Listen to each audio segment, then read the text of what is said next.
तो सो लोग पिछले ब्लॉग में हम गए थे सावरिया सेठ के वहाँ। तो फिर हम हमारा नेक्स्ट रूट वाला है वो है शनि महाराज के वहाँ का। तो फिर जो है हम यहाँ से निकल गए हैं। उसके बाद हम आ गए शनि महाराज के जाने के लिए। तो फिर हम जो है वो आ गए हैं शनि महाराज के मंदिर में। तो उसके बाद फिर हम गाड़ी को करते हैं पार्क, और उसके बाद हमने ले लिया है भगवान को चढ़ाने का चढ़ावा। और फिर अब चलते हैं हम मंदिर में। तो फिर हम लगे हैं लाइन में, और धीरे धीरे हम चलते हैं अब मंदिर में। तो हम आ गए मंदिर में और हमने भी दर्शन भी अब कर लिए हैं। उसके बाद फिर और भी भगवान थे, उनके भी एक एक करके सभी के दर्शन कर लिए। और फिर जो है देखो ये है हमारे भोलेनाथ। और उसके बाद ये और कौन से भगवान ये मुझे नहीं पता।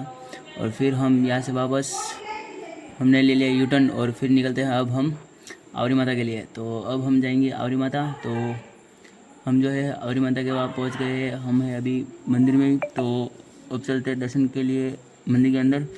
तो फिर आ गए हैं हम मंदिर में जाने के लिए। तो हमने कर लिया आवरी माता के दर्शन। फिर आ गए बाहर। तो ये देखो तालाब भी फुल भरा है, पानी कितना है इसके अंदर। तो फिर हम निकलते हैं अब यहाँ से भी। तो फिर हम आगे जा रहे हैं अब ईडाना माता के वहाँ। तो फिर हमने कर दिया गाड़ी को वहाँ से भी चालू, और फिर आगे हम ईडाना माता। और यहाँ पर भी हम चलते हैं अब अंदर। तो ये देखो आगे का। तो ये मंदिर जो है वो है, देखो कितने डर भी नहीं रहे हैं, इतने अच्छे हैं। और उसके बाद हम चलते हैं अब मंदिर में। तो फिर हमने जो है ईडाना माता के भी अब दर्शन कर लिए हैं। और यहाँ पर देखो ये भी बहुत अच्छा मंदिर है। और उसके बाद हम निकल गए हैं वापस अब घर के लिए।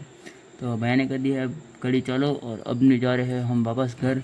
तो देखो रात भी हो गई है। और फिर जो है अब हम आ गए हैं वापस उदयपुर। तो हमने रास्ते में कर दिया घाटा वाली माँ के दर्शन। और उसके बाद भैया ने रोक दी पेट्रोल पंप पे गाड़ी, क्योंकि उनको भराना है सीएनजी। और उसके बाद हम निकल गए वापस यहाँ से भी। तो फिर हम जो है हम आ गए हैं घर, और मिलते हैं नेक्स्ट व्लॉग में। जब तक के लिए बाय।